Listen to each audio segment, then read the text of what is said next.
Universidad Nacional Experimental Politécnica de la Fuerza Armada Nacional, UNEFA, Núcleo Puerto Cabello. Integrantes: Omar Picirilli, Daniel Primera, David Romero. Puntos a tratar: impresora, funcionamiento interno, impresora láser, funcionamiento, impresora matriz de punto, funcionamiento, impresora inyección a tinta, funcionamiento, fuente de poder, funcionamiento, UPS, funcionamiento, disco magnético óptico, funcionamiento, unidad holográfica, funcionamiento, disco holográfico, funcionamiento, CD, funcionamiento, DVD, funcionamiento y Blu-ray, funcionamiento. Funcionamiento interno de la impresora. Estas impresoras son libres de impacto. Básicamente se utilizan para impresión monocroma. Cuentan internamente con chips y circuitos electrónicos que reciben órdenes desde la computadora y almacenan los datos para imprimir. La impresora recibe la orden desde la computadora que lo va a imprimir. La impresora almacena los datos recibidos en una memoria RAM interna, también llamada buffer. Un mecanismo electrónico acomoda la hoja acorde a las especificaciones que envía a la computadora. Internamente cuenta con un sistema que por medio de una haz de luz forma la imagen en una cinta especial. La cinta pasa sobre la hoja y se presiona sobre la misma. Por medio de calor se fija la tinta a la hoja. Esto se repite hasta terminar los datos almacenados. Dependiendo del modelo de la esta puede enviar la señal hacia la computadora de que terminó de imprimir. Funcionamiento de la impresora láser. La impresora recibe la orden desde la computadora de lo que va a imprimir. Un mecanismo electromecánico acomoda la hoja acorde a las especificaciones que envía a la computadora. Un mecanismo llamado escáner emite un haz de luz láser que se refleja con un espejo sobre el tóner. Este haz de luz lleva cargas electrostáticas, las cuales atraen el polvo de tinta que forman el carácter o figura sobre el tóner. El tóner gira, pasa sobre la hoja y la tinta en polvos se sobreponen en la hoja. Luego, la hoja pasa sobre un mecanismo llamado fusor, el cual gira y además está caliente, por lo que se derrite la tinta en polvo. Y una vez que se enfría, la tinta está pegada en la hoja. La hoja va avanzando por medio de un rodillo, movido por un motor, conforme se termina de imprimir cada renglón. Se mueve para empezar el siguiente. Lo anterior se repite hasta terminar los datos almacenados dependiendo del modelo de impresora. Esta puede enviar la señal de que terminó de imprimir, así como el nivel de tinta de tóner presente. Funcionamiento de la impresora matriz de punto. La impresora recibe desde la computadora las órdenes de datos de lo que va a imprimir. Un mecanismo electromecánico acomoda la hoja acorde a las especificaciones que envía la computadora. Una cabeza de impresión que contiene pequeñas puntillas, existen como 9, 18 y 24 puntillas. A mayor cantidad de ellas, mayor nitidez. Esta se va activando de adentro hacia afuera para formar el carácter y se golpean contra una cinta entintada sobre la hoja. La hoja va avanzando por medio de un rodillo movido por un motor. Conforme se termina de imprimir, cada renglón se mueve para empezar el siguiente. La cabeza va avanzando conforme escribe y esto se repite hasta terminar los datos almacenados en la memoria. Funcionamiento de la impresora inyección a tinta. La impresora recibe la orden desde la computadora de lo que se va a imprimir. La impresora almacena los datos recibidos en una memoria RAM interna, también llamada buffer. Un mecanismo electromecánico acomoda la hoja acorde a las especificaciones que envía la computadora. El cabezal de la impresión que contiene los cartuchos se mueve mientras el cartucho va expulsando minúsculos chorros de tinta sobre la hoja para formar el gráfico o carácter. Para formar los colores, mezcla los chorros entre amarillo, cian y magenta. La hoja va avanzando por medio de un rodillo movido por un motor. Conforme se termina de imprimir, cada renglón se mueve para empezar el siguiente. Esto se repite hasta terminar los datos almacenados, dependiendo del modelo de la impresora. Esta puede enviar la señal hacia la computadora de que terminó de imprimir, así como el nivel de tinta de sus cartuchos. Funcionamiento de la fuente de poder. La fuente de poder es la encargada de suministrar la energía a todos los dispositivos internos de la computadora e inclusive algunos externos, como el teclado o el mouse. Actualmente existen dos tecnologías en la fuente de poder, las cuales definen las características de cada una, AT y ATX. Básicamente son el mismo circuito, pero en la fuente ATX tenemos una etapa de control más complicada, además de tener otras extensiones de salida y señales que no se tenía en las fuentes ATX. La fuente de poder es una componente fundamental en una PC, ya que suministra la energía eléctrica a cada uno de los componentes del sistema. La función básica de la fuente de poder consiste en convertir el tipo de energía disponible en la forma de la computadora. La fuente de poder, además de generar menos 5 voltios y menos 12 voltios, estos voltajes casi no se usan para nada. Estos voltajes negativos se requieren por compatibilidad de sistemas modernos. Los voltajes de menos 5 y menos 12 voltios son suministrados a la tarjeta madre por la fuente de poder. La señal menos 5 voltios se dirige al bus ISA y en el pin 25 y no se emplea en ninguna forma en la tarjeta madre. Funcionamiento del UPS. El UPS tiene dos modos, modo normal y modo batería. En el modo normal de operación, el voltaje de alimentación es de un nivel tal que no hay necesidad de entrar el inverso a funcionar. Por lo tanto, el voltaje de entrada pasa por el filtro y después energía la carga a través del switch de transferencia, el cual está normalmente cerrado tomando en cuenta en su revelador.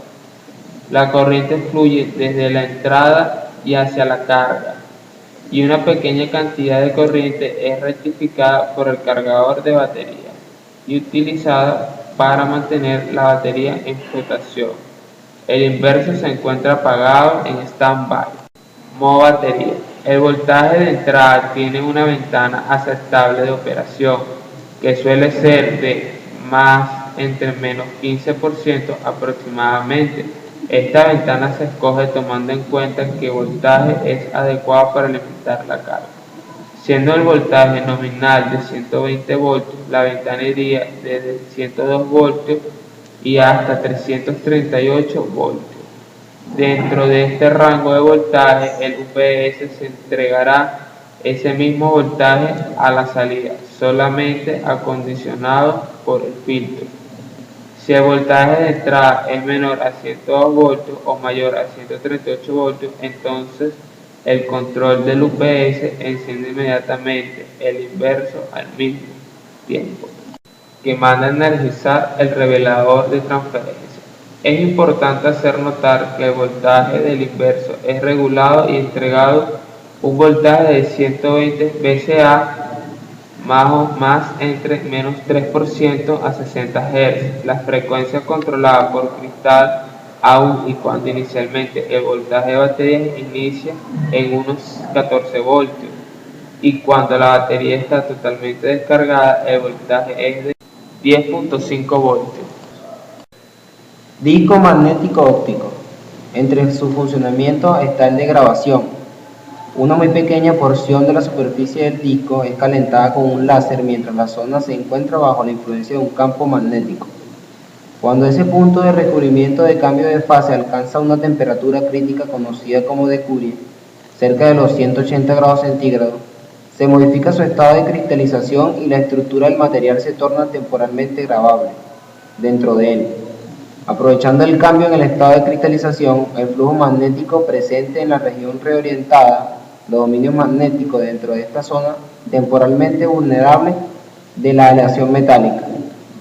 Al salir de la zona de grabación, como producto de la rotación del disco, el material se enfría rápidamente y el magnetismo inducido que permanece en ese punto produce que no se recristalice adecuadamente. por lo que no vuelve a su estado original, cambiando su reflectividad. Borrado. Si no hay presente ningún flujo magnético intenso, cuando el material alcanza la temperatura de Curie, su estructura cristalina se realiza y normaliza, produciendo el borrado de la información existente en ese punto. Lectura. Durante la lectura, el láser disminuye su potencia y se posiciona sobre el disco que, según el estado magnético de cada punto de la superficie, refleja la luz de forma diferente debido al efecto Kerr de birrefringencia. El rayo reflejado es detectado por un sensor de forma similar a la utilizada en los lectores de discos compactos. Unidad holográfica. Los dispositivos de almacenamiento holográfico codifican la información en forma de patrones tridimensionales incrustados en el interior de un disco, ampliando considerablemente su capacidad de almacenamiento. En la unidad de Einstein almacena la información en grandes ráfagas, 1,4 millones de bits de una sola vez. Esto hace que la recuperación de datos sea extremadamente rápida. En la tecnología de G, los bits holográficos de 0,3 por 5 micrómetros cada uno están alineados en un plano, con docenas de planos colocados en capas en el disco. Las versiones iniciales del disco almacenarán 300 GB de datos, alrededor de 6 veces la capacidad de un disco Blu-ray.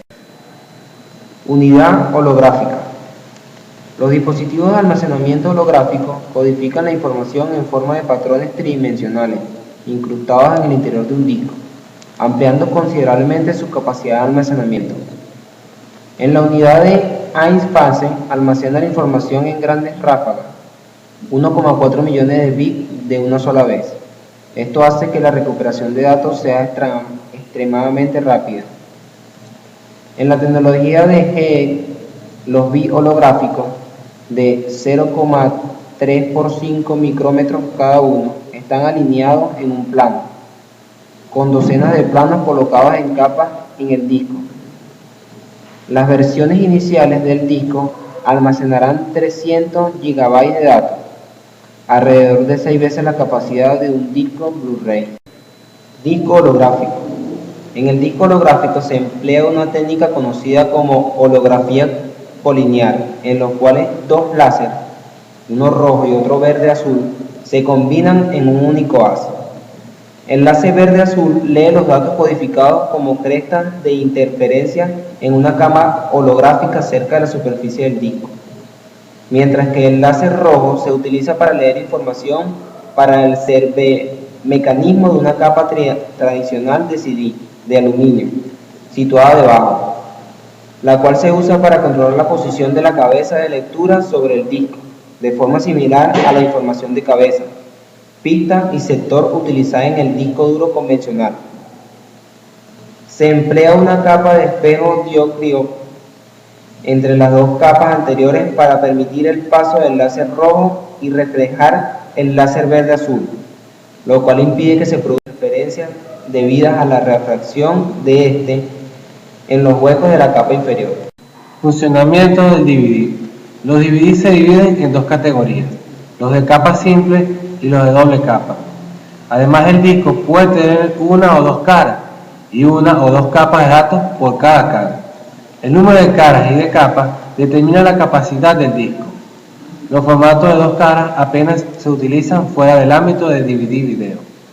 Los DVD de capa simple pueden guardar hasta 4,7 GB, según los fabricantes en base decimal, y aproximadamente 4,38 GB en base binaria o gigabyte. Un DVD almacena más memoria que un CD alrededor de 7 veces más. La resolución de lectura se incrementa en factor de 1.65. Esto es aplicable en dos dimensiones, así que la densidad de datos física y real se incrementa en un factor de 3.33.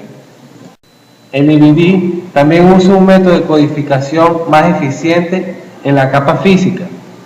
Los sistemas de detección y corrección de errores utilizando en el CD, como la corporación de redundancia cíclica CRC, la codificación Red Solomon Product Code, así como la codificación de línea H214. Funcionamiento del disco Blu-ray. El disco Blu-ray hace uso de un rayo láser de color azul, con una longitud de onda de 405 nanómetros, a diferencia del láser rojo, utilizando lectores de DVD, que tiene una longitud de onda de 650 nanómetros. Esto, junto con otros avances tecnológicos, permite almacenar sustancialmente más información que en el DVD, en un disco de la misma dimensión y aspecto. El Blu-ray obtiene su nombre del color azul del rayo láser. Blu-ray significa rayo azul. La letra E de la palabra original Blue fue eliminada debido a que en algunos países no se puede registrar para un nombre comercial una palabra común. El DVD ofreció en su momento una alta calidad, ya que era capaz de dar una resolución de 720 x 480 nts o 720 x 576 px, lo que es ampliamente superado por la capacidad de alta definición ofrecida por el Blu-ray, que es de 1920 x 1080. Este último es el formato utilizado por los estudios para archivar sus producciones, que anteriormente se convertía al formato que se quisiera exportar.